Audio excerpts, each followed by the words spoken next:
Alors, donc, ndenge ozali wana, Nzambe aza posa na yo. Nzambe aza na posa na yo. Oui, dans le monde, on a que bientôt là, il reste peut-être une année ou 2 ans ou 3 ans, peut-être 5 ans, au sein de Okokufa. Et tant que Okokufa, au Kende na lui felo. Oza muta mulimo, oza pe muta ba mi pepe. Pour na yebike ndenge oza wana, oza kofi mwana mukete, oza kofi tata, abana, et abasi mibali, papa ya libota. Au côté d'un monde spirituel, tu peux consulter les vents et les vents vont te dire qu'est-ce qui se passe dans l'enfer.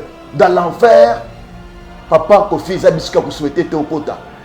Dans l'enfer, ce que tu connais papa au regrettaka. Au regrettaka si je savais, j'allais quand même me repentir.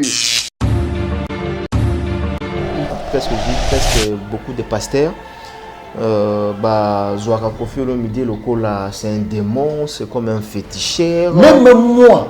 Oui. Pourquoi ça? Oui, même moi. Oui. Mais avant qu'il n'y ait aucun message. Hein? Nous quelque part, nous avons il y a munga football na kende yipen amuni bâtiment photo na moko muna vendre na kitchenette ya canapé bo vala la chic modeste tellement mande faire ya pembe na table na démon. Pourquoi on peut parler qu'il est démon? Pourquoi? Je vais éclaircir. Pourquoi? Je vais éclaircir. On peut aujourd'hui parler de Kofi Azad démon. Pourquoi? On peut diaboliser quelqu'un par rapport à Elamba. Elamba mutazana yango. Elamba nde diabolisa kamutu. La Bible dit on connaîtra que vous êtes de Dieu par rapport aux œuvres de Dieu. On connaîtra que vous êtes du diable à cause des œuvres du diable qui habitent en nous. Donc les œuvres de l'homme, c'est ce qui reflète ce que le statut que l'homme porte. Donc ce que l'homme porte comme statut, il y a un monde c'est-à-dire comme une différence. Ce qui mutazo même statut, il y a beaucoup dans Zambé, bah comme haza ange. Haza mutu na Zambé. Mais ce que muta la statut à Satan, c'est-à-dire que bah comme haza mutu à Satan. Fait le midazo même statut. Donc et jusque là il a même statut à Satan parce qu'il travaille avec Satan. Moussala ya zo sala, statut il y a lati ya Moussala zo sala, il y a un débat to ba diaboliser. Pourquoi? Parce qu'il a fait des pactes avec Satan. Et pas pour même message à Pessoa, ne pas tombangaï, ne va pas faire nangaï bouna bouna bouna. Ils ont Satan. Ils ont satanique. Ils satanique. Ils sont satanique. Nandeni message ni ils satanique au limbo la biso yango. Nzamba yebisingaï que na lo belando Kofi ndengo landa ki message au bengalingaï. Je dois aussi profiter. Parce qu'il y a Zotala. Oui, je dois maintenant profiter pour vraiment donner le message yango. Ndengo landa belangalingaï. Dieu m'a parié pour me parler que l'obéla ndeko nayo Kofi aza mutonga na kela et kana munanga na kela na mukila bato que le diable a détourné pour accoter na zéro wana azokota. Il y a encore 1000 chances de récupérer parce que yé à cause de l'instrument monnaie onga na ko utiliser l'obéla yé message au 1 la personne a versé après verset les anges abandon ko l'obéla verset va pesa kinini pasteur azate pona bamilili pona bandumba pona bacholi ya mundi ondima ko matene kulu soki mokile zaki ya basanto mbele oningo matene kulu souté. Mais si tu es monté sur la croix, c'est à cause du salut des âmes. Et voici encore une âme yewana Kofi. Oh, pèse son message to pesa. Lève-toi Seigneur Père de gloire. Yokamawa pona ndeko oyo. Yokamawa na nyonso sala na mokila bato. To sengi maona yo likolo na bomo na ye. Et que le message que tu Zambé est une dimension des esprits, est une dimension de l'esprit, est une dimension de la divinité. Et percer Bamir, et percer mi Pepe, et percer Bandako, et percer Mikura, et percer Makila, et percer Misuni, et percer âme, et percer esprit, et percer Motema, et Pelamoto na Katinaye. Amonazela ou attiré comme monate. Lumière y apparaître biskazali. Ngolo mosan etalisa likolo ndeko na biso Kofi. Yahweh to sengelo boko na simba ye. Nzambe te Yesu te démon. Yewo na zana. Mais Nzambe c'est Yesu Christo. Yeyo. Te ye ayebi na yembi na yewo yo. Taimba démon. Te ye aza yebi ye moko Moïse bi ayebi yewo yo wana nani. Ye ayebi conscience yebi yewo yo mutazo la kisawan. Ye ayebi ye. Il ne faut même pas parler pour Moïse Mbi. Moïse Mbi, c'est quelqu'un. C'est de quelqu'un. moi si à mobile à Gege ça c'est le débat na ba Gege alors mais ça il fait bête mais nazo betango na bête zo kende la kuna ba betango parce que ils ont la dimension terre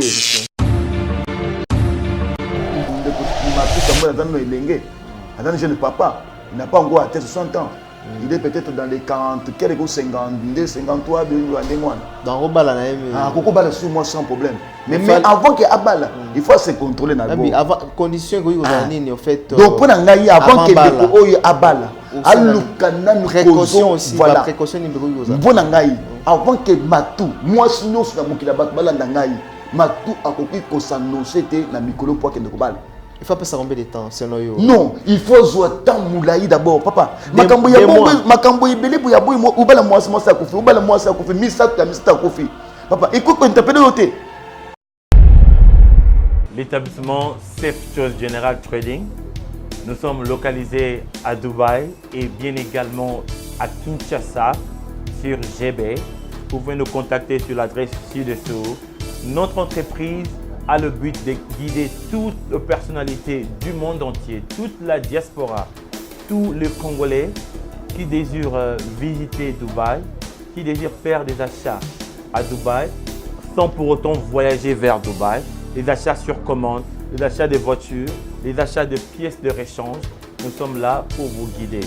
Établissement Safe Choice, nous sommes votre guide touristique à Dubaï. Lorsque vous voulez venir en famille, visiter Dubaï, le vrai Dubaï n'est pas seulement visiter le marché de Dubaï, visiter Dubaï de toute son entièreté, contactez l'établissement Safe Choice General Trading. Si vous voulez obtenir vos visas pour Dubaï, les visas dans moins de 48 heures, contactez l'établissement Safe Choice. Pour vos questions de conteneurs de Dubaï, Boma, Dubaï, Matadi, Dubaï, Kinshasa, nous faisons le fret pour vous et la douane pour vous.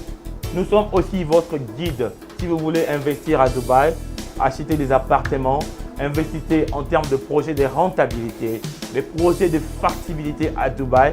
Nous sommes la voie la plus sûre pour vous guider. L'établissement Safe Choice, la voie la plus sûre, la voie la plus crédible pour pouvoir visiter Dubaï, faire des affaires avec nous. Merci de nous avoir contactés. Bye bye.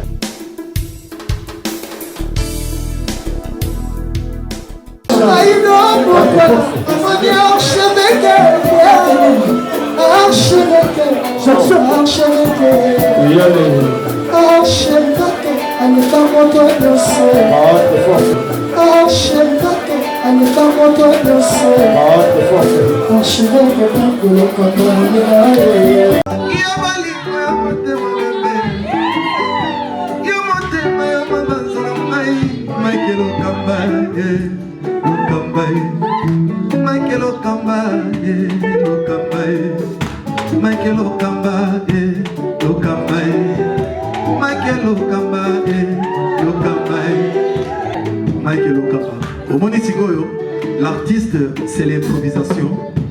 Na honoré na émission na yo. Africa Elengi TV, votre chaîne, l'incontournable, la star des chaînes.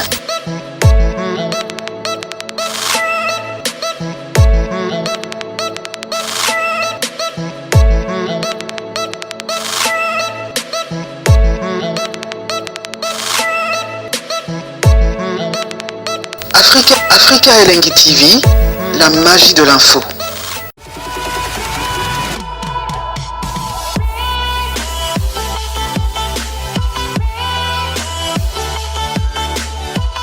Voilà, très heureux de vous savoir si nombreux pour suivre cette émission avec beaucoup d'attention. Mesdames et messieurs, je pense que vous êtes nombreux à suivre cette émission. Je vous demanderai tout simplement de rester branchés en même temps sur nos antennes, bien sûr www.Africa Elengi TV. Encore une fois, très heureux de vous savoir aussi nombreux. Mesdames et messieurs, comme vous le savez, cette émission a été toujours conçue par vous. Une émission où vos appareils en côté, une émission qui a différentes actualités, où il y a un homme de Dieu. Sur ce plateau même, nous avons reçu pour vous un homme dédié au nom de Jean-Félix. Avec lui, nous allons quand même essayer de partager un bon moment ensemble avec lui.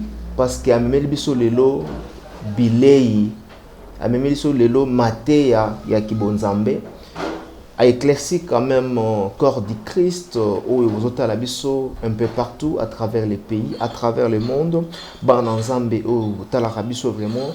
Bon, c'est là qui les sous davantage. Toi, un belabino, pasteur Jean-Félix, na émission récente au Salaki Awa, na makambo Oya Lobaki, en tout cas, édifié Bino quand même.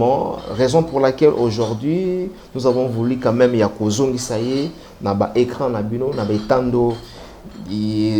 Tandorabino place tout vos alliés, vos amis. Donc il est là, c'est que c'est plateau de l'Afrique à Elengi.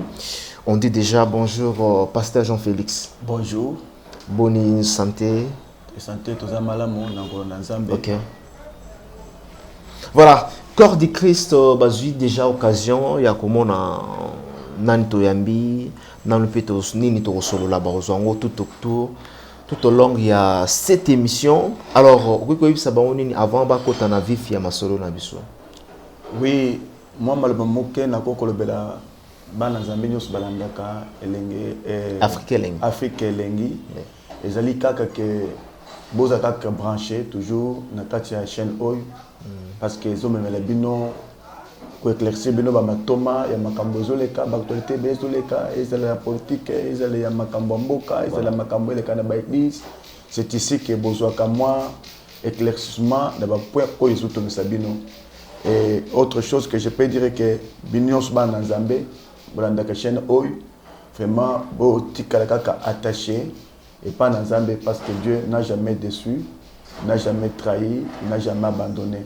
Ce que vous mettez au Kanamaka un jour, quel que soit, dirait, il y a Makamboza Nango, au Kozoe Yano. Zambé à Pambola Bino. Zambé à Pambola yo, comme vous avez dit bien, Dieu n'a jamais été déçu, Dieu n'a jamais été abandonné. Voilà, je pense que vous avez parce que vous avez décidé au travers de Makambo Oyo Bimisa Awa. Voilà, la ligne quand même tout. Avant de décortiquer mission Abisso, le sambo moko prière, Nzambe, bazota Abisso, tu bénéficier quand même na moi prière avant de kota na vif ya masolo na biso. Oui. Toko sambela, to sambeli avant que to bande émission, to bondeli. Tendre Père, Père éternel, Dieu d'Abraham, d'Isaac et de Jacob, Dieu fidèle à son alliance. Nous voici encore sur ce plateau. Nous nous recommandons sous la grâce divine plutôt, pour que toi, c'est le Seigneur qui sonde les reins et le cœur, toi qui connais les besoins de ton peuple, vienne autour de nous pour mettre ta parole. Nous ne sommes que des instruments simples par lesquels tu dois mettre ta parole pour transmettre à ton peuple. Nous voici pendant ces moments, nous demandons l'assistance du Saint-Esprit afin que tout ce que nous pouvons dire ici, cela ait vraiment la dimension spirituelle pour édifier, pour transformer, pour amener le peuple devant ton trône de grâce. Père, assistez-nous du début jusqu'à la fin. Bénis cette chaîne, donne le succès à cette chaîne, que ta grâce soit suffisamment manifestée sur cette chaîne et sur les émissions que nous allons tenir. Que ton nom soit béni, soit exalté au nom de Jésus-Christ. Amen. Amen, amen, amen, amen. Donc, je pense que votre tour va bénéficier de la matière Oyo. Vous avez béni, vous avez vraiment béni. Alors, pasteur Jean-Félix, tu as entamé directement la première sujet Nabiso. Tu l'as dit, tu as été Oyo, quand même, aujourd'hui, bravo, ya Oloba. Au nom, n'est-ce pas, il y a comme ici Kofi Olomide. Je vous ai suivi d'ailleurs. Dans l'émission Moko, vous avez un message concernant monsieur Kofi Olomide. C'était par rapport à quoi? Il y a un message nayo. Message nayo qui n'a bit nini. Oui, message on a utaki kopé ça na likambo etali ndeko na biso Kofi. Ezali message imaginé te que na vandaki na aucun moi sentiment moko ya koya koloba te. Ezali tant na yokaki maloba oya lobaki que bientôt là kokufa bakunda yete bakende kutumba ye bafana na ye baye banzambe baya kolele était tout ça et naoka kango passant balo belango na kata motoka na landia kango na télévision té tellement c'est grand temps naza na landa t'imaginer même pas le temps ya kutikala 10 minutes pour la télévision na tire ko zangote je suis beaucoup occupé na ba programme à prière tout ça dans du temps wana té alors na kata motoka que j'ai suivi cela dans une voiture et une dame bazakini balay na mbane bazo bête de solo il y a Maluba Kofi. Cependant je me rendais aussi à la montagne. Quelques jours après Dieu a apparu pour me parler un message clé pour notre bien-aimé Kofi. Moi j'appelle voilà, bien-aimé. Bien-aimé avant tout kotana bien-aimé nous bengaye yomoko awa mais comment tu as rencontré Kofi Olomide na vie na yo?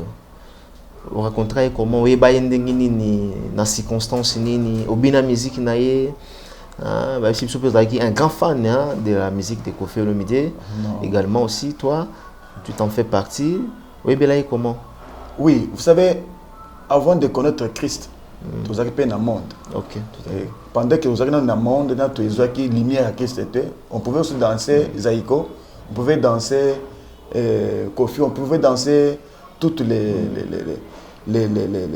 musiciens profanes de ce temps-là.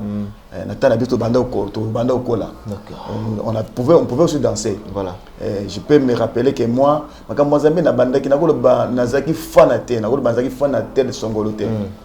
mais moi, en tant que aussi que Nazarapé Mouyembi, avec l'oreille musicale, je pouvais apprécier les musiques. Ah, tel a chanté bien, il a bien chanté. Guida Rwanda va péter kitoko. Pour Nazarapé Mouyembi na péter Guida. OK. Alors j'ai commencé à chanter depuis bon mois Nazaki na. Donc oui Mbaka.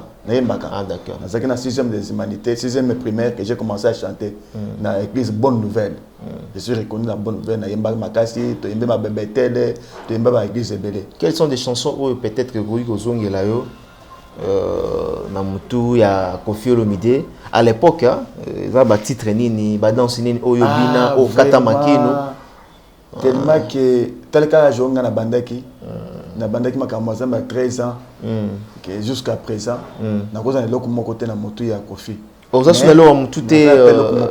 comment ça parce que tu dansais tu chantais non je peux te dire que Kofi Olomide je me rappelle mon kolo to na kulaka na catholique OK kulaka na catholique papa na ngasa ki mabando ke na catholique zaki mutu avandela ki ba église de noir loko bongo alors tokulaki ba tilaki biso musique ba zaiko langlanga tozobina tozaki bana mike alors nazalaki fantika mutu moko te. Mais Nayebi que Kofi, c'était un grand musicien. Parce que j'ai grandi au Congo, j'étais un musicien congolais. J'ai fait la musique naye, tokendaka makwe moko, tokendaka matanga ba famille, pour imposer ba musique en Zambie, ba la musique ndenge ba kotiela, wa wana Kofi. Donc c'est comme ça Nayeba ka Kofi, Nayeba Azali, c'est un homme qui chante musique profane, a évolué ensemble ndenge ba dans nombre na bango. C'est comme ça Nayebi, mais ça fanatique na été. Ah, vous êtes fanatique n'a été. Mais tu sais que non, tu es parmi des grands chanteurs. Mbaka, Obeta guitare, parce que j'ai regardé parmi les commentaires tout ça là qui n'a eu une émission récente. Il y a des gens qui pasteur Jean-Félix, azoté bien, azo édifié biso bien, mais azo le bazar grand chanteur. N'a invité avec quelle voix à Mbaka. Est-ce que tu as quand même? Oui. Ce n'est pas grave. Voilà, ils ont parce qu'on a chanteur à la toilette, c'est à Imbara. Coupé ça sur raison Théo, sur pour notre tomba côté. Voilà, va le tomba côté des passages en fait. Ah, mais ils apprennent à chanter. Ah bon, tu m'as appris. Ah, vous apprendre un gars. Tu as tomba côté. Et je un rôle ma casse ni balobaka ngana kasi ke yope temo za chanter au tchaka mo ya uta sona bata to ya wapi te ngai mo au moins si na wa kamungongo esalinga mo passe na doka mo mundongo na live peut-être c'est encore maza motei pe donc mungongo est comme moi rock na limo mundongo c'est fini mais voilà quelles sont des chansons oyo bah chansons religieuse ou quand même oui que ça les un petit morceau aussi Bayemba déjà oui bon Tokoyemba Mzembo ya alléluia ozawa ni pe zamo comme ozawa na nazo yembo zoti na ko tindo yo pe ya nonu ya nonu poto yemba bien oui et après na ko sala mo vocal ya o parmi ba cantique on a na composant ok pour mimi ba cantique composé to yemba bongo mais ba bazozo ape pour za ba mélodie et concevoir quelque chose et trouver une en pleine émission ça la inspiration bato mosusu ebeti bazwi mais ce n'est pas grave tokobeta pour mimi to beta bazozoa ese bimabima alors tokoyema mwa de moko par exemple bazembo bato nyonso bayembaka so na tindi yo peut répondre pour yo ya sœur Marie Misamo ozana te nakobeta mwa zembo moko ya pour nous mbaka banzembo ezaka facile à interpréter na ba église. Bon, nako na ninga beta na mwa zembo oyo to beta na ba église. Bon, to kena pour et faciliter tâche pour et faciliter pour na banzembo ezaka facile même bana ndako le ba na zo kapela nzemba ba grand chanteur mais to kena quand même. Nakena na o nazo santé na yemba. Comme ça yo tout na tindi yo peut répondre. Pas de problème. Pour na yo ka uzana monga ko yemba. Pas de problème. Malgré na problème à voir. Ngape na za moté na oti côté na oti bangomba to yemba. Yo mesana dia pas sur chanteur. Allez-y. Voilà. Tikangai na yembela yo. Amen. Tikangai na kumisa yo. Amen. Tikangai na sanzola yo. Amen. Alléluia. Mokozi na ngai yazana lola ye. Amen. Azali kosimba nyoso. Amen. Kombo na ye Jehova Jireh. Amen. Alléluia. Alléluia. Yende asimbi bombo inangai. Amen. Yende asimbi nyoso yangai. Amen. Botikanga na sanzola ye. Amen. Alléluia. Alléluia. Na kombo yo babele babika. Amen. Na kombo yo bakufa basekwa. Amen. Ezali kombo na Yesu. Amen. Alléluia. Alléluia. Kombo yo etikali kambo na tembete. Amen. Ezali kombo na Yesu. Amen. Basanto totombela yeo. Amen. Alléluia. Alléluia. Oh yende singa nanga ya loketo. Amen. Yende zoloko ya motema o. Amen. Botikanga na sanzola ye. Amen. Alléluia. Alléluia. O mokozi nangai azana lola ye. Amen. Azali kosimba nyonso. Amen. Kombo na ye Jehova Jireh. Amen. Alléluia. Alléluia. Oh na kombo yo bakufa basekwa. Na kombo yo bakufa basekwa o. Na kombo yo kombo nelonga ye. Alléluia. Alléluia. Oh yende libanga na balongi ye. Libanga koyisa Goliata. Lelo ekomi libanga ya motuya. Alléluia. Alléluia. Mokonzi na ngai asimbi nyonso ye. Amen. Yende nguya na basanto. Amen. Olindanda na ngai ya motema o. Amen. Alléluia. Alléluia. Amen. Voilà, comprenez. Donc voilà, nous sommes entrés dans les profondeurs. Il y a dimension, il y a... Voilà, ça fait du bien, ça fait du bien. Ça fait du bien, il y a qu'on reconnaître à Bavalère, il y a Nzambé comme ça. Donc voilà, au moment où pasteur Jean-Félix Azoyemba, donc quoi, en tout cas, j'avais plané quoi, donc on a plané déjà, donc le bata papa Wemba. Amen. Voilà. Alors, mais aux arabes, Nzamba va faciliter avec l'église et l'interprétation. Hein. Ça, on l'aura aussi à moyen. Ngamoko. Bon, nako sala moyen le ngamoko. Oui. Azoyemba. Lazare dans la tombe, il n'y avait plus de l'espoir. Otalake nemiso ya meme, okitisi bizo lambo konzi. Kotalanga nemiso gosite, sinon je serai dévoré. Talanga nemiso ya meme, nasimangolo na yo. Kotalanga nemiso gosite, sinon je serai dévoré. Talanga nemiso ya meme, nasimangolo na yo. Sembola loboko oh, sembola loboko yaya. Pusana pembeni nangaye, nasimangolo na yo. Sembola loboko Yesu, sembola loboko yaya. Pusana pembeni nangaye, nasimangolo na yo. Non, ça fait du bien. ça fait du bien, très très bien, valeur et Nzambe. Ça fait du bien, il y a reconnaître Kabola, mon bonté. Surtout, il y a notre sauveur, Azopé Sabi, ce souffle de vie. Il y a Ophélie, tu foutais la mbongoté, ou la mokina tongo, aux ananzoto makasi, azo permettre yo que ne musala, azo permettre aux anabana bien, bana toujours vivant, et puis malade des athées, donc Nzambe wana, il faut toujours glorifier Akaye d'une manière à d'une autre. Donc voilà la raison pour laquelle bon l'air pasteur Jean-Félix Azoyemba awa na côté vraiment na bozindo au papa Mbalobaka donc na banade ya ko planer. Voilà, on revient sur vous pasteur Jean-Félix Azoyemba bien mais biloko ya yo mo ezate.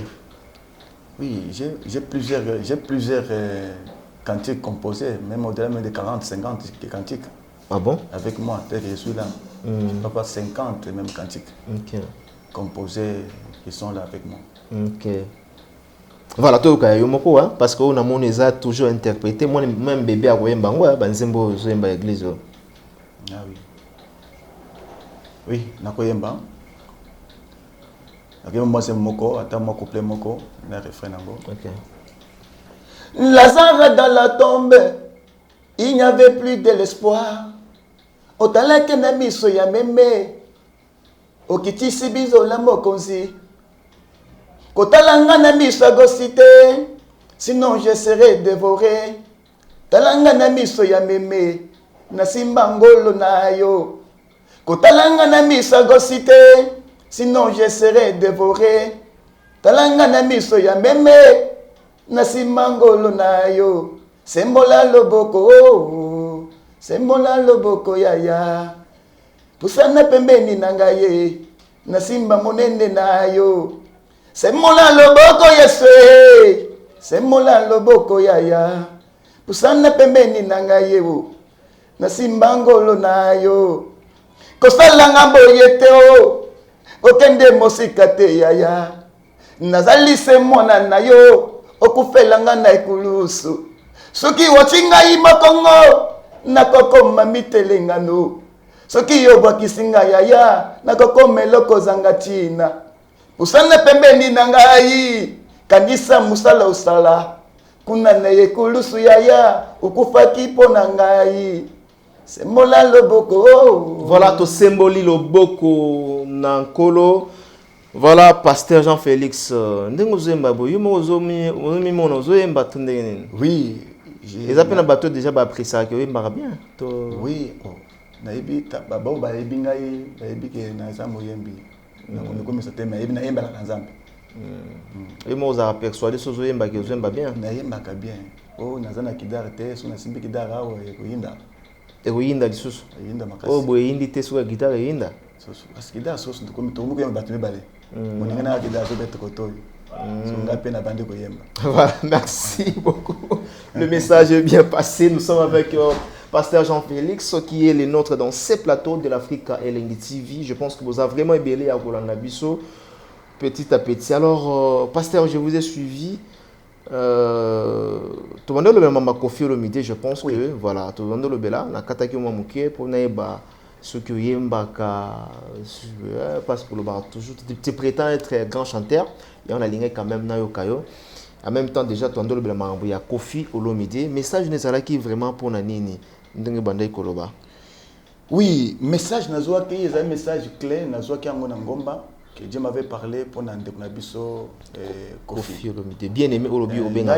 Na benga bien aimé. Ata bato bako critiquer, bako loba belé pour mukila bato ezaka mukile o balminimi o bal critica, c'est pas grave.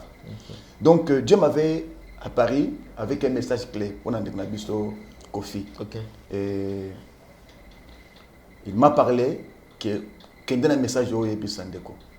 Tellement nazotala bango na état bazaleli ba tambola ba carte de corps, tu peux marcher autant de temps sans que aucun puisse caser. Mais comme ce n'est pas un message, il y a les cambers kubata maté, c'est un message clair. J'avais préféré dans les kanango pour que ekoko melaye et que nasima koko melaye c'est que ekoki ko simba que tokuta na ye pour na diriger vers son Seigneur. Et message na ngai ezanini Parce que Kofi, tout le va bien. Kofi, Ndengazawan. Kofi a sa démonté. Parce que je voulais toujours répéter ces choses. Mais Kofi n'est pas un démon. Mais pourquoi presque tous les pasteurs, hein, presque je dis presque beaucoup de pasteurs, Zouara Kofi Olomide Lokola, c'est un démon, c'est comme un féticheur. Même moi, oui. Pourquoi ça? Oui, même moi. Oui. Mais avant qu'il n'y ait aucun message, hein? Quelque part, il y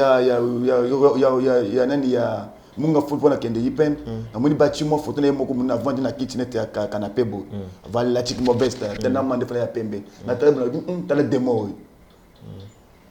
Pourquoi on peut parler qu'il est démon? Pourquoi? Je vais éclaircir. Pourquoi? Je vais éclaircir.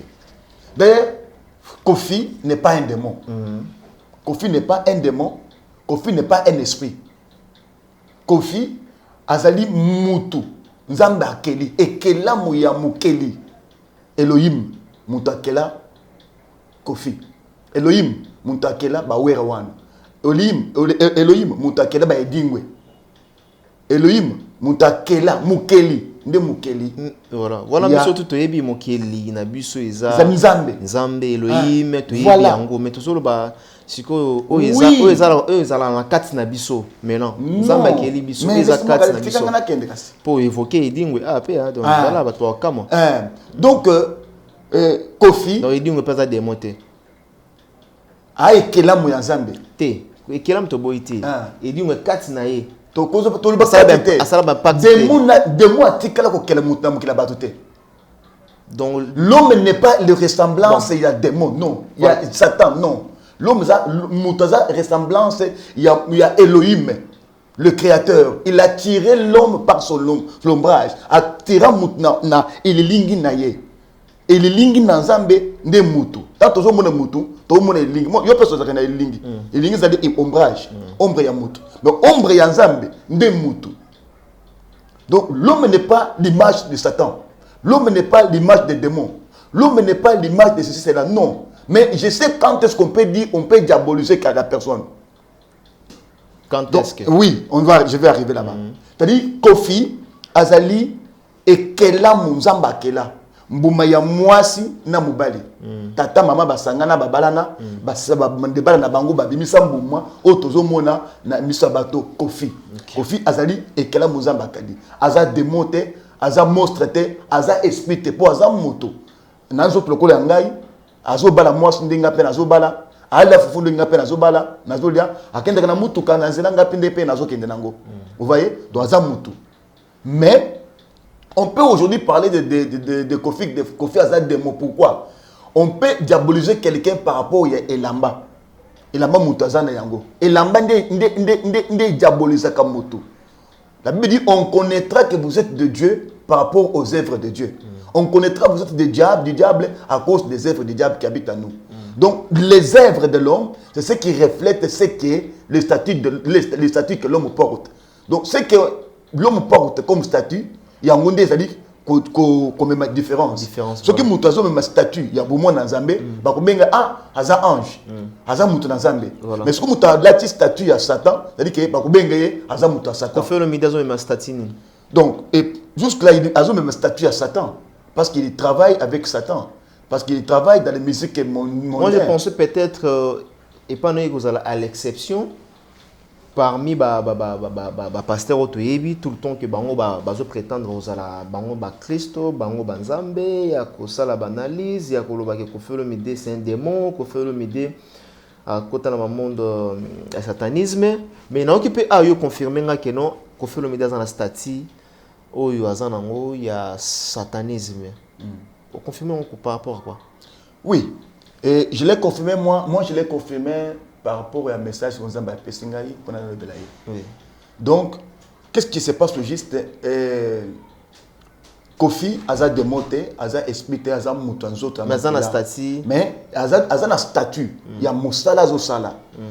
Vous voyez? Moussala y a Zosala. Statut il y a Lati, il y a Moussala Zosala. Il y a un débat qui diaboliser. Pourquoi? Parce qu'il a fait des pactes avec Satan. et pas papa même message à peso en batumba ngai mba parfois na ngai boy na boy boy Ils ont Satan. ils sont satanique. Il y a satanique. Ils sont satanique. Nandeni message ni za satanique olimbo la biso yango message ni. Bon, vous voyez. Mais mutalobi que non bolé langa ité. Na bolanga bolé langa pour na yebi que non jour yango za la catastrophe. Ba fan nanga bazozoto na ngai batumba yango. Batumba yango. Tout monde yango même la ba Europe c'est la Maroc. Oui, ça ba pays oyo kuna mde batumba ka bato comme na Congo ba kotela kotumba ya tambo moko. Te toboyi te mais pourquoi ozobenga ngo za satanique? Oui. Juste gars pour kotumba mutu comme satanique. Na solo bateka kotumba wana c'est la Bible place ni bazo ba kotumba mutu za satanique. Na lobi ka pour kotumba za satanique te. Na lobi le statut que lui porte. Quel statut tozo ngato yeba? Ba statut ya zo porter c'est quoi? D'abord dans la musique azo beta. Il azo beta musique mondaine. Deux, ba musique wana mondaine par rapport ya ndenge balobaka aza moto initiateur, il est parmi les initiateurs, ba initiateur. Initiateur banane, initiateur ba initiateur ba na mouvement moko spirituel ba mouvement makambo ebele ya musique wana. Nous avons déjà suivi beaucoup de témoignages. Na kata mboko yo sa congolais oyebi bien. Les ali ka muga otuna ga mitune ebele te mais oyebi bien. Donc par rapport à la statue oya lati, c'est pourquoi bako benga démon. Par rapport à la statue edingo lati, bako benga edingo démon. Par rapport à la statue, Somola Lati, Bakobenge démon. Pourquoi? Par rapport à Misala na statue à Lati, Bakobenge démon. Tout ça dit qu'il est comme Satan. Mais Azam Mouta Satan te. C'est pourquoi par rapport à message Nazouaki, Kofi Azam Mouto ya Satan te. Kofi Azam Ekela Mounanzambe. Écoutez. Message Nangé Sakinin. Zamba Lobelinga ya Lobi. Ozomona Moutouane. Kofi, il y a un Kofi.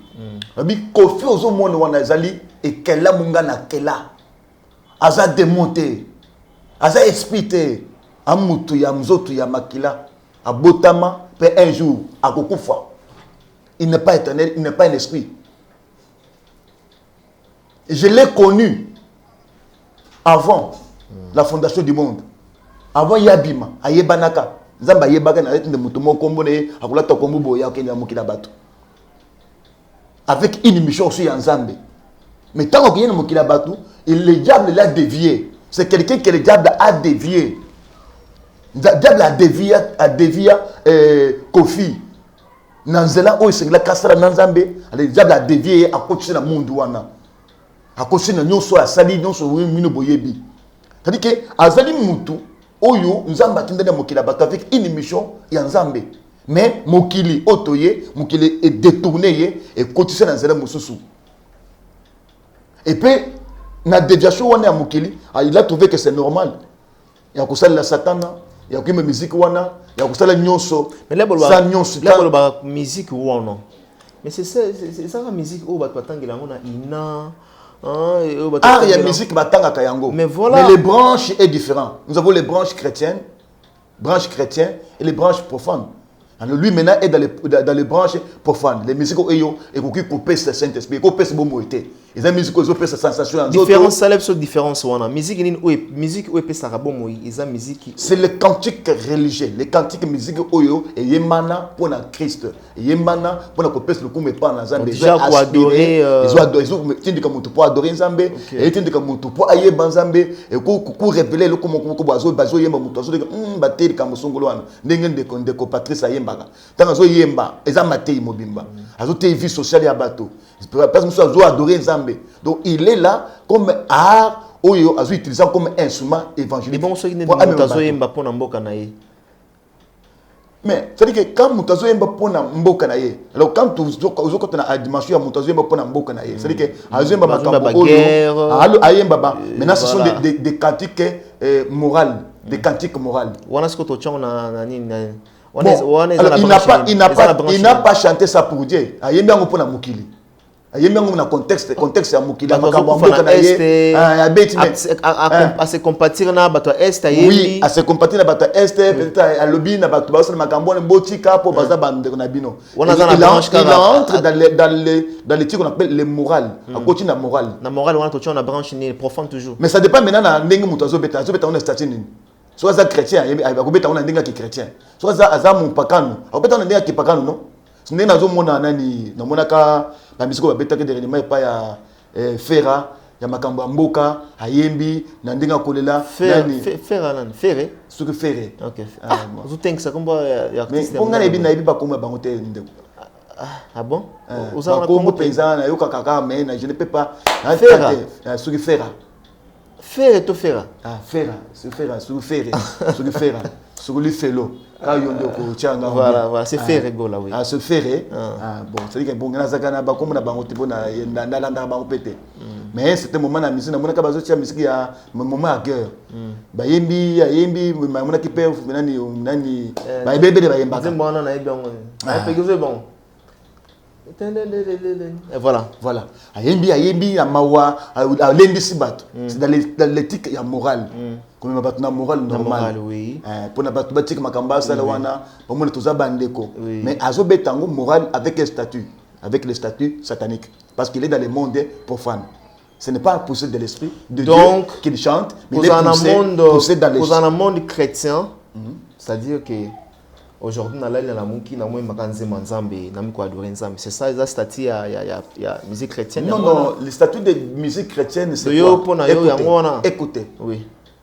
Quand on parle de musique chrétienne, c'est la musique, c'est tout un monde.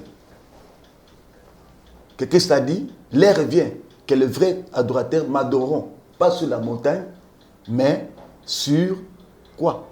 Le vrai. L'heure vient que les vrais adorateurs ne m'adoreront plus sur cette montagne, mais ils m'adoreront où? Dans l'esprit. Quand on parle de la montagne là, quelle montagne charnelle? Pas de la chair. Pour adorer dans la chair. Ils vont me chanter pour chanter, non. Mais ils vont me chanter à la dimension de l'esprit. Comment? C'est un homme converti. Un homme qui a donné sa vie à Dieu, un homme qui a créé en Christ, maintenant il devient un instrument de Dieu. C'est pas Moutala Moukana, Tongo na balabala Souka, Melagajamba, Souka Niwania, Avanika, la Moukina, Kanteke, comme ensemble. Non. Adorer Dieu, c'est tout un aspect. Ça borde tout un aspect. Il y a des aspects là. Et des critères. Un homme converti, un homme qui s'est repenti, qui a créé en Christ, et donne sa vie maintenant pour Christ. Et c'est que Moutala Moukana, Tongo, a commis Kobeta, musique chrétienne, et ça lit. Facteur mobimba eza donc grâce à nzambe na kata moto faut moto azana processus moko boye fa aye banzambe andi melanzambe aye belo banzambe amata dimension spirituelle azala briser azala tout ça des moutona azomata na ngombo musantu pour abande ko édifier bateau azomata na ngombo musantu cher spirituel ozo adorer nzambe tout azo pèse moral il le fait avec le titre de Christ. Ce n'est pas que moto le mokana tongo boye abande ko yemba azo kida ebe abetre biso to ya ko betete ne to mona ke ba makoma comme ko ya ba makoma o ya poto wana parce que ba musicien ya nzambe te parce que ba des musiciens profanes mais quoi que ba yaki awa ba beti musique na bango wana ba yimbi ni benza ba yimbi nzambe mais nzambe azobanda ko bénéficier na ngote pour na bato ils ont sensation moko pour les art musique et pour cette sensation moko mais Dieu ne pouvait pas créer leur musique parce que d'après tout vie na bango za makoma za wapi Nathalie wana za wapi tout ce qu'il y a ba yimba ka bango nini avec l'esprit. Tout ce qu'il a chanté, c'est la chair, et demeurer la chair. Et maintenant, il y a un ngomba moussanté. Donc, c'est ça la dimension différente. Il y a un ngomba moussanté pour adorer Dieu et transmettre la vie de Dieu au peuple. C'est différent avec Koyemba pour la sensation, il y a un autre. Parce que Koyemba, Kosimba Kida, ou composer des musique en Zambé, ce n'est pas ça les cantiques religieux. Parce que Batami évoqué il y a tant de chanteurs chrétiens au Babatami Nassima que chanteurs chrétiens, on peut m'arramba bébé tout ça là yango. On va pas comme ça au business, pas comme ça on notre business. C'est ça. Comme business abetaka, c'est l'album naie azombongo. En but de gagner l'argent, en but de devenir. Mais il ne le fait pas en but de ramener les âmes vers Christ, non. Or, le vrai talent de Christ est pour ramener les âmes vers Christ.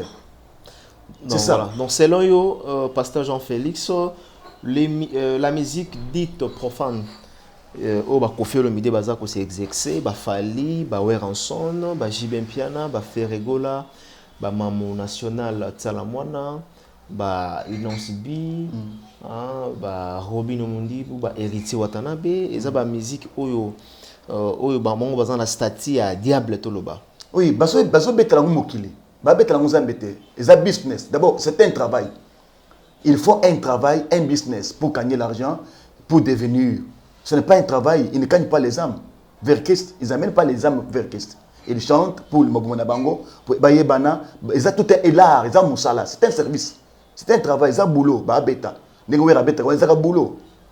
Ils ont boulot pour gagner un bongo. Alors, nous avons besoin de À cause de la branche, il y a beaucoup de branche magie, à cause de la parce que là-bas, il n'y a pas l'interdit. Mais en Dieu, il y a l'alliance. L'alliance, c'est un cercle. Et dans ce cercle-là, il y a une vie. Un mode de vie que Dieu impose à chaque personne qui veut marcher avec lui. Là, c'est différent. Donc, être un vrai chrétien, un bon chantre, c'est celui qui est dans le cercle d'alliance avec Christ. Parce que l'alliance lui donne un mode de vie. Et son talent sera là, mis sur la chair, pour transmettre la vie. C'est ça, c'est différent. Nakuyemba, maman nationale, frère, monsieur Swana, bazo yemba, nzembe ya bitumbelo. Pour nous gagner bongo, peut comme ma amana bitumbe na kindumba. Tant bazo beto wana, zo beto musasasation ya kendo sa kindumba. Tant zo beto wana, pesi musasasation ya kubanda la barre. Mutazo ke lenga kubanda, azaki na moi $5,000 na poche. Musique wana tombusier, a beita meli a melisla baninga tongo azoki na ndaku zale kochi. Voilà. So musique on est emporté akende ki na mbongo wana pona lobi asumelo ko moko boya bi pona ndako me comme se trouver na bar wana mbongo wana ezaki mopanzi bandi ko yembale muta tomboki abandi ko posa pa mbongo etindi ke pamela ba konsuma tout ça ce sont des musiques qui poussent les gens à faire du mal et poussent ta kabatu na kindumba et poussent ta kabatu na bilok et tout ce sont des musiques qui livrent le peuple devant le Satan dans le cas du diable. C'est le même cas aussi aujourd'hui, parce que moi, contradiction, c'est le même cas aussi aujourd'hui. La musique, il y a Moïse Mbi et Zobeta dans la boîte, dans un informé. Oui. La musique, il y a Matou Samuel et Zobeta dans la boîte. Oui. La musique, il y a Laure Mbong et Zobeta dans la boîte. Là, ce sont des musiques, ils ont poussé dans le monde de Mabé. Toko Bapé, non, ils ont poussé dans Mabé alors. Non, vous savez. La musique qui sur la boîte, c'est-à-dire que ils ont une dimension. Ils ont une dimension. Les cantiques chantés dans la dimension d'adoration de Dieu sur la Sainte Montagne. Au bête boîte, c'est musique. Baf les musique. Baf les Kozika. Je vous dis baf les Kozika. C'est un endroit. Je vous dis, cet endroit-là, Namukolo Ngand. Sur la Bakis. Parce que Kim se bat tout bas démon et tout bas démon Tokima. Tout bas démon et one. Ou à Zoaka pour que Ngandeza dans les tout le monde basket na Tchétché, mais Bangandoko Batchétché one. Na Tchétché Moïse Mbi Azobeta quand même. C'est parti sa Zobeta. Voilà, parce que Moïse. Bon Azobeta. Voilà, Moïse Mbi. Ne faut même pas parler pour Moïse Mbi. Moïse Mbi c'est quelqu'un. C'est rien de quelqu'un. Moi c'est à Mobile à quelqu'un. Ça c'est le débat na bakeke. Alors mission il fait bête maintenant zo betango na bête zo kenda kuna. Ba betango parce que ils ont la dimension té. Ils ont la dimension té papa. Le vrai cantique à Bozambe na tete bako changote. Pourquoi? Parce que soka ti yango pa ba démon na yewan. O ba yawan ba benda ka ba okim. OK. Alors le bien comme ça matin, bo tia musique wana té. O so ba zo tia musique moko boy na bar to mai yebe muyimbe wana asa pengwa musique wana na kongo ya té. Ils ont la force té. C'est ça. Oui, bango. Parce qu'il y a la différence. Ça, ce sont des musiques inspirées, cantiques inspirées par le Seigneur, pour l'édification des âmes, pour tirer les âmes. Ok, nous mettons baba. Est-ce que baba prend baba ni? Donc pour nous, ceux qui musique, ils ont vraiment na grandeur ya nzambe. Ceux qui bêtent na bar et ko panza baba fleur. Et ko panza ba demo ba ko kima ba bafle ko. Soka zo chango pona ndenga ko tula nzambe. Soka chango pona ko tula nzambe. Na ba bafle ko sika ba demo ba ko kima. Jamais, c'est pas question. Pas question. Je vous dis, un signe. Moi, j'étais quelque part dans l'Odia, dans Nkole. Na uchi na babindi, na traversé babindi 120 km, 110 km pour na comme na Sankourou à pied. Na uchi Sankourou pour na kende Nkole. Babindi. Babindi. Ezani. Ezaba kumboka mokobo. Ah d'accord. Na uchi ce qu'on attend, comme na babindi na kei ben faut traverser Sankourou. Sangourou na kendaki na makolo. Na combien Sangourou pona kende Nkole na kendaki na makolo. Mais avant na comme na pont, il y a qu'on traverser pour na Nkole. J'ai reçu un message. Il y a chef coutumier kuna atindi bato. Bakalaka inga na kati ya pont. Babi yoko de kaote nini o chef alobi muntu wana mwana moko azoya. Mwana na de kaote. Ah, ale kate pour nini? On a insisté pour les cas. Un militaire là qui était un adjudant de temps Mobutu, Moutaï a intervention, non? Comment Kobo il est à Kita? Azan Mikandela c'était un missionnaire, Azoko Tanamboka pour athée à Misangomalam. Comment il y a Mouni et Degani? Allez, beaucoup de passer à Deka, Nadekaki. Qu'est-ce qui s'est passé? À Mouni que Moutouana Zoya, c'est un feu qui entre dans ma ville. dans le village nangai et que bébé c'est ma camouébel d'où bah empêcher à traverser maïté pour la musique qui a Bozambe et que de côté personne pas tu peux battre mes quatre têtes même tout le monde a bête musique à Moïse Mbi na kata ba boîte ba na basi bandumba battre mi wana pour bébé ba ko nous aime ko ya nani ya sukuna linga kayo sukini ni wana mbona yeye ba ngoya te bébé papa bébé ba ngani alinga kayo nalinga kayo na umsuyo ye oyo ye wana bato beta nguna bar umune basi ba terminer bale bango bandumba na jamba na ma musique babandi ko beta musique ngo oyo na kata kindumba na kata bar musique ya Nzambe mais habité peut-être mais que oyo voilà peut-être yebi o esala plus tard pour na bango ye peut-être les lopé ba comment ba frère molonga na ngai ye wana nani Nzambe te Yesu te démon ye oyo na Nzambe mais Nzambe c'est Jésus Christ yo te ye ayebi na ye oyo wana daimba démon te ye aza ayebi ye moko Moïse bi ayebi ye oyo wana nani ye ayebi conscience ayebi ye oyo mutu azo la kiswana ye ayebi ye na yango nzembo wana bisika na ngwapi mabara na baba cheche po bebe tango bien ndesiko kuyoka yoka succès zaka na basi cheche kende na baboto yoka ndenge nzembo wana na mukila bato kende na zala ko mona ngote mais kende ka bakoto no ko okoma kate ngande oka bato bayaka kuna ntanto bato bayaka kuna ndeba beta biso masolo et puis yo zala kuna tenga na kuta kuna te na mona uzomona kote ya ba te na yebi ngo ndenge moi tout moko bona so de kana mutuka na kote ya bon marché omona ka nganda moko wana bato plein nganda me bembe na zela ba chi musique wana umune bato bateli ba bilenge ba bina ba rumba na zembo wana basima na basina mibali wana mutuka kaka mais mutuka me le ka ubie tele do le kas yo zo attend observation on le mais on doit observer musique ngomba ne to bo ezanganda musique nakata balbal nganda bangande bele tekeze banganda te ya chi wana ya super lemba pasteur limite c'est trop hein oui bana mutuku na tonde te parce que ba ba koma bangando ye bani mimi o pe na zoka ba munoka bato bado banimi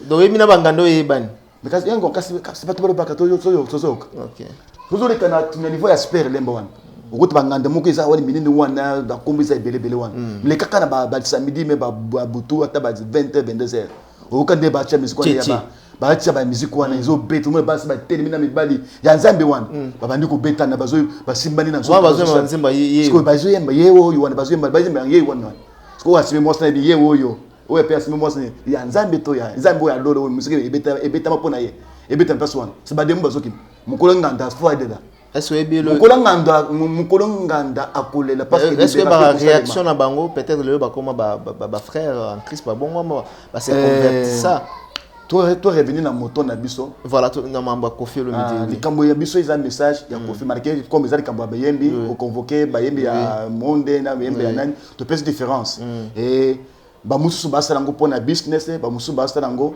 pona Nzambe ya Nzambe eza pona ba ko kanye ba âme vers le Seigneur ya business c'est pour business wana izana ba sacrifice ba salaka ou comment sacrifice bon monde wana eza monde mulayi ou bato bazo pour ça le succès le diable ne peut pas ça le succès c'est ngara mais le diable ne peut pas donner à quelqu'un de succès en vain non il y a toujours l'impact des signatures d'impact ya ba parmi l'impact izana nini ba pesa bato ba pesa bato makili ya bato ba muso ba pesa ko bota ba sa makili il tue les gens non il sacrifie les gens mais on sacrifie les gens mutu penda kufi pour la musique bazo sacrifier bateau pour la musique sacrifier basi ba sacrifier bana c'est marambo obolo bakaiza marambo bazo sacrifier basi na bango ba sacrifier bana ba sacrifier baboti na bango ba sacrifier bandeko na bango pour yamata ayebana musique est un succès azo mbongo tambo na ba diplôme minene ils ont monde profane ils ont alliance ça le diable ne peut donner rien pour rien après ce succès pamba ça que yamela ça que yamela vers ya makila non il faut persévérer à makila mais pour yo accéder na gloire wana zuluka o signer alliance un partenariat o signer ba accord na ye ezanding wana c'est-à-dire ils ont monde de trahison. Laisse-moi vous dire, Dieu n'a jamais trahi. Le diable trahit, le diable abandonne. Le diable, en lui, il y a des déceptions. Mais en Dieu, il n'y a pas la déception, il n'y a pas de trahison et il n'abandonne jamais. Il est fidèle à son alliance. Alors, le message que Dieu avait donné pour Kofi et Zanimi, Nzamba yebisingai ke nalobelande ko Kofi ndengolanda ki message au bengalingai. Je dois aussi profiter. Oui, je dois maintenant profiter pour vraiment donner le message en Dieu m'a parlé pour me parler que lobela ndeko nayo Kofi azam mutonga na kela et kala munanga na kela na mukila bato que le diable a détourné pour accoter na zéro wana azokota. Il y a encore 1000 chances ya ko récupérer parce que yé à cause de l'instrument monen onga na ko utiliser. Lobela ye message o 1 ba pesenga verset. Après verset ne ange abandu ko lobela ngai. Verset wa pesa kini ni pasteur aza télévision. Nzamba pesenga verset o ezali Actes des apôtres chapitre 17 verset 30 à 31. Qu'est-ce qu'il dit? La Bible dit il dit quoi? Il dit Dieu sans tenir le temps d'ignorance. Il appelle tout le monde à la repentance. Nzambe sans ko tala tango ya bubungi oyo muta salaka azo benga raison moko ka mutu nyonso andimela ye. Quel que soit au bumaka, quel que soit au ibaka, quel que soit au salaka nini, Dieu ce qu'il a besoin de l'homme c'est quoi? C'est la repentance. De quitter le monde là et de rejoindre le monde de Dieu. C'est ça. Quel que soit nous ce mutu salaka. Message on des amba ebisanga lobela message oyo. Et tant que le message oyo ko interpeller bato ebele au bazana na monde wana. Donc ndeko na biso Kofi ngana zo ebisaye Kendeko, tu es notre frère, tu es congolais, nous avons même sang. Et Utaka Wapi, nous avons d'abord Tozana Mona Makila, Makila O Tozanango, et ça Makila Ute pas Adam et Ève. Et quand nous avons connu Christ, qui ça a changé nos sangs pour devenir le sang de Christ, c'est pourquoi nous appelle chrétiens. Tant que tu es encore dans le monde là, tu as encore le sang d'Adam, qui est le sang du pécheresse. Makila Yamasum. Pour Adam et Ève, on a biso Asumukaka. Et tant que Asumukaka, Makila na Ynyons, ils ont les soumons. Maintenant, soit à Botama, à Yebiye Souté, à condamné du péché. Et le péché, c'est tout un monde qui dirige quelqu'un, n'a pas yemba musique wana, et vous dirigez Moutou, pas Moutou, Abouma, Moutou, c'est n'importe quoi. Parce que c'est le sang d'Adam qui est le sang, ils ont Makila, il y a les soumons. Alors, donc, Dingo Zaliwana, Zambaza posta na yo. Nzambe azana posta na yo. Oui, dans le monde, on a bientôt là, il reste peut-être une année ou 2 ans ou 3 ans, peut-être 5 ans, au sein de Okokufa. Et tant qu'Okokufa, au Kende na Lufelo, aux Amouta Mulimo, aux Ape Mouta Bami Pepe. Pour Naebike, Ndengo aux Awana, aux Akofi, moi, Mukete, aux Akofi, Tata, Abana, et Abbas Mibali, Papa, et Libota. Au côté d'un monde spirituel, tu peux consulter les vents, et les vents vont te dire qu'est-ce qui se passe dans l'enfer. Dans l'enfer, papa Kofi Zabiska vous souhaitez te okota. Dans l'enfer, ce que tu connais papa au regrettaka. Au regrettaka si je savais, j'allais quand même me repentir. Naïe biso du solo moko et salamaka na Bible. Il y a Mozui, riche avec les pauvres. Riche, manger, buvez, se réjouissez dans le monde des hommes. Mais mubola oy azaki na biku kanaye, butu na moy, poisson ngelo kwa kolia. Mais un jour, mubola akufaka. Akendaka na passe na akufaka na passe na ye. Mais tango akufaka mubole wana se retrouver na tolo ya Balaam biske ya kimia. Mais tango muzio ya akufaka muzio se retrouver na katikati na moto. Ata le boye amoni mu pauvre wana taka na bikuka na ye avant de biske ya kimia. Yoka ndenga ebisaka ye. Abalaam tinda ayebise tiela ngata mo musapia mai litanga mai. Litanga mai zaki supona yete. Azo na kata minyoko makasa moto. Tanga yoki moto na zo mata makasi e yo tumbaye asenge pa Balaam.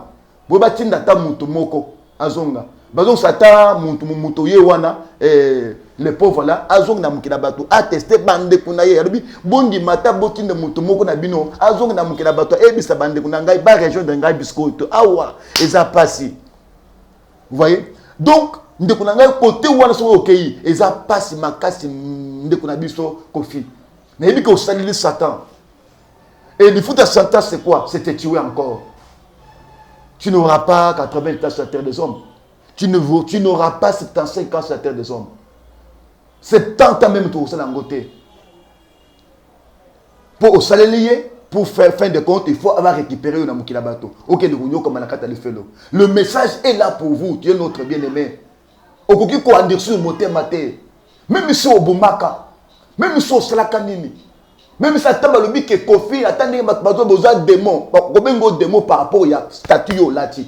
Statut ya makambo yo sala. Il va diaboliser yo. Il va bien un pasteur, on a combien un pasteur diabolique. Pourquoi? À cause de œuvre montazo sur des années que là tu sais moto poso, ça tue son golo. Ndingo zawana, quel que soit tout ce que tu as fait, Dieu attend de toi quelque chose. Dieu attend de toi quelque chose. Pour ça, il y a avec une mission que le diable a détournée. Pour au cause là, Ndobo Oye, Memela Satana, Ame Epele, Bakotelu Felo, Nanzela Nayo. Et Dieu m'a dit toujours Nanzela Nayo, c'est toi.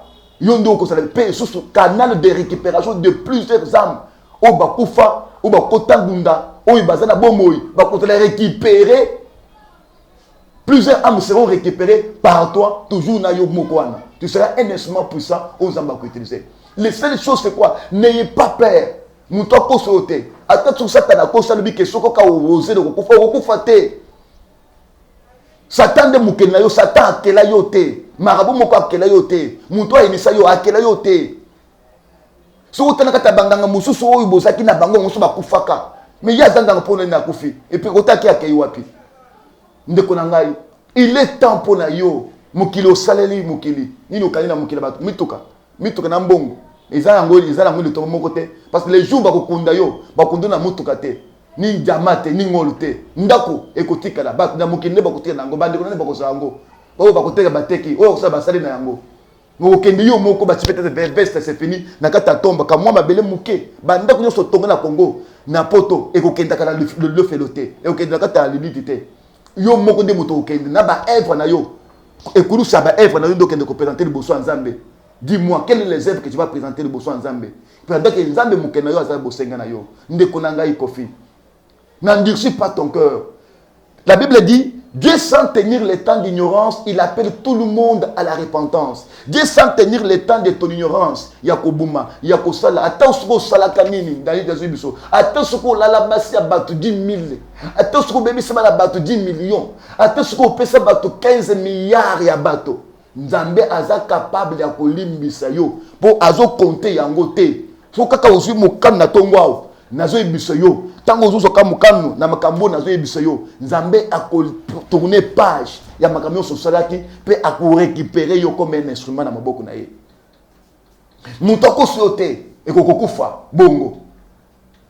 Ndenge bato bazo ba wana te, oza ekelamu na Nzambe. Le message est là pour vous. Et que le Seigneur a besoin de toi. Nzamba ibisengana ibisa yo. Nzamba zana bosenga na yo. Azana besoin yo salela ye. Azana besoin so bon mono pesa ye. O tika zelewana o tcha tout tourner page. Ou tourner dos dans zelewana hôtel lumière. La lumière est devant toi maintenant. C'est à laisser ou apprendre. Ce qu'on dit mis au côté de la lumière. Ce qu'on boy donc au dans le félo. Il est temps pour toi notre bien-aimé. Oyambanzambe.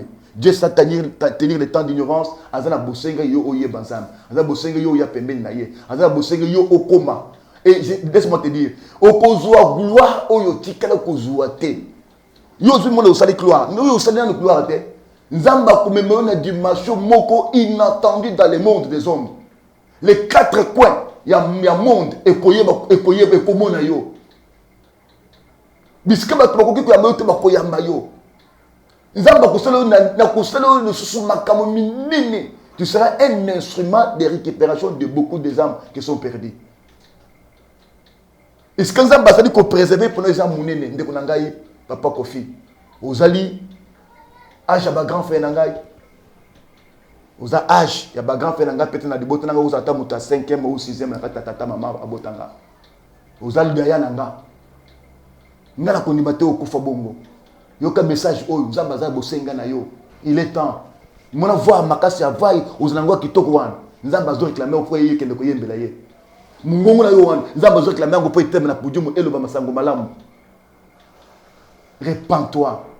Quand tu écoutes ces messages, n'endurcis pas ton cœur. Moutoko soyote. Je vais initier une prière et je dirais ne pas ba na nzambe nyonso. Bisika nyonso bozali. Tant nazo sambela. Bino pe bosabel pour ndeko na biso Kofi. Ezali kambo ya pétété pour abimina mukili wana.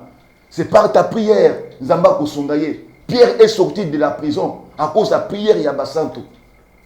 Muna tongo na fali babu ma Pierre, mais tant basanto ba telemaki ba ange nzambe ba ketaki pour ba libérer Pierre. Yo mutu nyonso pasteur bisko osali. Moi nzambe nyonso zo la biso bisko osali. Tango zo la de mes émissions oyo zo moi 5 minutes. sambela pour ndeko na biso Kofi nzamba simba ye nzamba kende a visiter ye a lungole na kata incrédulité a mon lumière o ekotana kana na Saïd Paul wa komaka Paul lumière wana apparaître ta na mbeto na ya ta na douche ta na nzela soke na mutuka lumière wana ekutana na ye pote akoma parmi ba instruments on samba ko utiliser pour récupérer beaucoup des âmes qui sont perdues. Zalana bolingo na ye tiko lo bakaza démon na sambele pour la nini te senga maona zambe liboso na ye yembisa nzambe yokele ye mawa tinda ange na yo tinda nguya na yo tinda lumière na yo obimise biskaza na yo po ye moko akokokate tinda secours ya divinité pembe na ndeko na biso Kofi pour abima wana devant na pesi mutu nyonso ala na biso biskayo sazali tango kolanda message oyo na sima na yango na ningi mutu nyonso asambela elongo pe na ngai pe etika devant na yo tango zo lala na lelo tant qu'on l'a dans l'eau, tant qu'on l'a dans la terre, quand on a un bolongo, ça me la zotan, 1h30 minutes quand on a un biso, Kofi, que message et puis la moto la moto malaye, tant qu'on a un kayango, c'est la moto contre la moto malaye, à une décision, il y a quoi apparaître, il y a quoi se présenter le bosso dans Zambé. Ndekunangai, n'a pas passé numéro avant tant qu'on s'en là, et que tant qu'on a un message, nous sommes disponibles pour te recevoir. Si on a d'autres personnes, parole de confiance.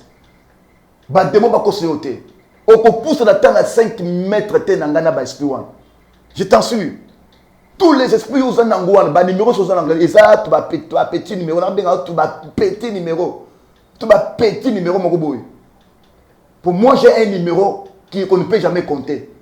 J'ai un numéro qu'on ne peut jamais compter. Si le numéro du diable est limité à 666, c'est le dernier numéro. Mais Jésus-Christ que je te parle, la Bible dit il a reçu l'onction sans mesure. On ne peut jamais mesurer la dimension de Christ. Donc, on se sent ils ont comme la maladie de Zamba Pessingai. Et bah, de moi, tellement musika. Et puis, mon collègue Bimananda, oui, mana contact nangai. Tinanda konayo, au commun ma camouine au tambour. Même aucun de moi peut se le nayo. Aucun esprit. Même lui-même Lucifer, a poussé la pembe nayo te. Parce qu'à Yebi, que vous avez quel amour naïté. À Yebi, que vous avez quel amour yanzambe.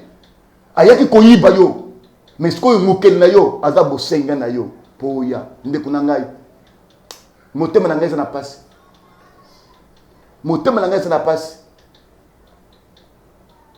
na ko sepela moko na ko mona yo yeko yamba Yesu voilà na biteni na ko sala te moko lango voilà vraiment je voulais prier pour na yo pour na ndeko na biso muto spesika zali assemble longo na ngai voilà to sambela tata na lola Zambé, mokonzi, ya mapata, mokonzi, ya mabele.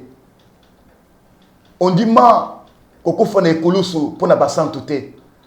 On dit ma, komatane kulusu, pona basan touté. On dit ma, komatane kulusu, pona bato, babunga kanzela, pona babumi, pona bamiyibi, pona bandumba, pona bacholi. Ya mudo on dit ma, komatane kulusu. Soki mokileza ki ya basanto, mbele. On y va maintenant mais si tu es monté sur la croix, c'est à cause du salut des âmes. Et voici encore une âme, Yewana, Kofi. Oh, c'est ce message, tu peux ça. Lève-toi, Seigneur, Père de gloire. Yokamawa, pour l'andeko oyo. Yokamawa, na nyon sasala na mokilabat. To sengi maona yo likolo na bomo na ye. Et que le message que tu dis Zambé est sur dimension des esprits. Et une dimension de l'esprit, et une dimension de la divinité, et percer Bamir, et percer mi pépé, et percer Bandaku, et percer Mikoua, et percer Makila, et percer Misuni, et percer âme, et percer esprit, et percer Motema, et Pelamote na Katinaye. Amonazela ou attirer comme monate. Lumière y apparaître biskazali. Ngolo mosan et talisama likolan de konabiso Kofi. Yahweh, to sengelo boko na simbaye. Yahweh, bimisaka kata libulu ya misike profane. Bimisaka kata libulu ya makila. Bimisaka kata libulu ya alliance mulili. Bimisaka kata libulu oyo parce que vous avez bosenga na ye. Qui ira pour bimisaka kata prison oyo. Ce que nous avons télémité. Nous avons fait notre travail. Le reste c'est votre travail. Allez maintenant auprès de lui pour toucher et lui ramener vers ta sanctuaire. Au nom de Jésus-Christ. Amen. Voilà. Yo muto dans des messages, oye bien nan de Kofi, même les messages o benga ta choisa mas lo benga masta kota na Afrique lengi et message mo keza wan pona yo ala de message o pendant ka kolanda message o vraiment makamine ko sala na kata bombo na ye vraiment nde likambo yango wana soki toza na moyen ya kokutana na ye Voilà. tokofacilite tâche tokutana na ye fara mpo tosola na ye. Merci beaucoup. Je pense que le message est passé. Il ne faut pas tout minimiser. Il peut quand même photos en considération. Moi, je crois bien que pasteur Jean-Félix a lobby ou à Koloba. Le message est bien capté, le message est bien passé. Je anglais, na bozindo, donc voilà. Mais pasteur, il y a une question qui me revient à la tête. Parce que là, aux prophéties, il y a Kofi Olomide, Kofi a s'est repenti, Kofi a Lukayo,